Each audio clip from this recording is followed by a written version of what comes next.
देखो कुछ और ट्रांजेक्शन्स हम लोग डिस्कस करेंगे।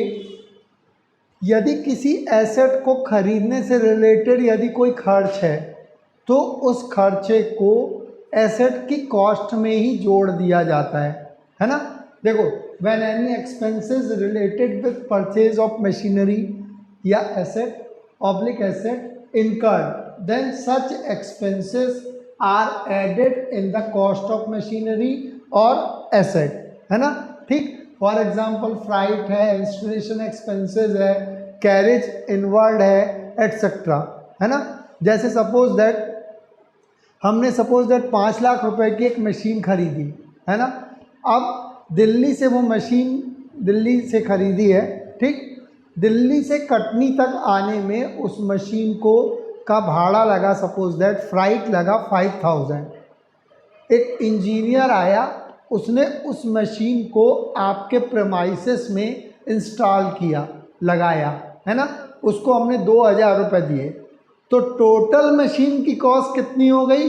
5 lakh plus 5000 plus 2000, total machine की कॉस्ट कितनी हो गई? 5,07,000, है ना। तो अपन डायरेक्ट एंट्री करते हैं मशीनरी अकाउंट डेबिट और asset account debit to cash oblique bank, है ना। यहाँ पे 7 लाख रुपीज से हो जाएगा। अगर कैश में पेमेंट किया जा रहा है तो टू कैश, और अगर बैंक से पेमेंट किया जा रहा है, मतलब चेक से पेमेंट किया जा रहा है, तो टू बैंक। एंट्री क्या हो जाएगी? मशीनरी अकाउंट और asset account debit to cash oblique bank. समझ में आ गई ना बात? ठीक, इसको हिंदी में बोलेंगे, यदि मशीन को खरीदने या क्रय करने से संबंधित कोई व्यय है तो उस व्यय को मशीन की लागत में ही जोड़ दिया जाता है। जैसे भाड़ा, स्थापना व्यय, इंस्टॉलेशन एक्सपेंसेस का मतलब क्या हो गया? स्थापना व्यय, या कैरेज इनवर्ड मतलब मशीन के आने में लगा भाड़ा ही होता है ये भी, ठीक है ना। तो उस कंडीशन में जनरल एंट्री क्या हो जाती है? मशीन खाता डेबिट रोकड़ खाते से या बैंक खाते से, ठीक। नेक्स्ट है when life insurance premium has been paid, है ना।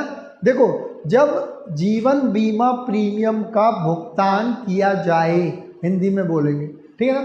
तो लाइफ इंश्योरेंस प्रीमियम का यदि पेमेंट करोगे तो लाइफ इंश्योरेंस प्रीमियम को प्रोप्राइटर का पर्सनल एक्सपेंस माना जाता है। क्या माना जाता है? प्रोप्राइटर का पर्सनल एक्सपेंस माना जाता है। तो जो एंट्री हो जाती है वो होगी drawings account debit to cash oblique bank. यदि चेक से आप पेमेंट कर रहे हो तो टू बैंक हो जाएगा, नहीं तो टू कैश हो जाएगा, ठीक है ना। नेक्स्ट है when any other insurance premium related with business has been paid. देखो, अगर हम और कोई इंश्योरेंस प्रीमियम का पेमेंट कर रहे हैं, है ना, जैसे स्टॉक का इंश्योरेंस करवाया हमने, उसके प्रीमियम का पेमेंट किया, फायर इंश्योरेंस करवाया, उसके प्रीमियम का पेमेंट किया, तो चूंकि ये सब प्रीमियम जो है वो बिजनेस से रिलेटेड है ना, तो उस कंडीशन में अपन एंट्री क्या करते हैं? Insurance premium account debit to cash oblique bank. Insurance premium मतलब ये बीमा प्रीमियम खाता डेबिट रोकड़ खाते से या बैंक खाते से।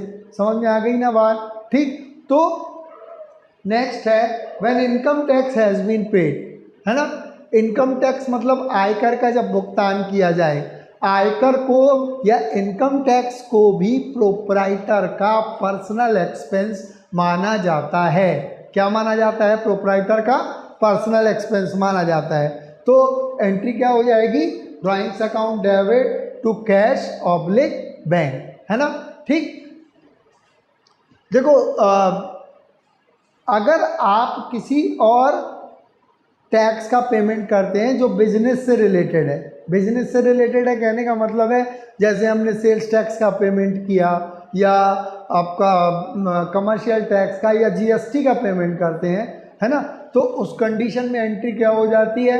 सेल्स टैक्स अकाउंट डेबिट या जीएसटी अकाउंट डेबिट या commercial tax account debit to cash oblique bank, क्योंकि ये सब टैक्स जो है वो बिजनेस से रिलेटेड है ना। ठीक, तो उस कंडीशन में टैक्स अकाउंट डेबिट होगा टू कैश, और अगर चेक से पेमेंट कर रहे हैं तो बैंक, ठीक है ना। देखो, ये सब ट्रांजैक्शंस मैंने कुछ बतलाए आप लोगों को, जर्नल में जो आते हैं जनरल में आपको 7-8 ट्रांजैक्शन आएगा, उसको लिखने के लिए आता है मिक्स्ड ट्रांजैक्शन रहते हैं, है ना। ठीक, तो वो लगभग पूरे ट्रांजैक्शन जो है वो आपके इसमें कवर हो गए हैं। ठीक, थैंक यू।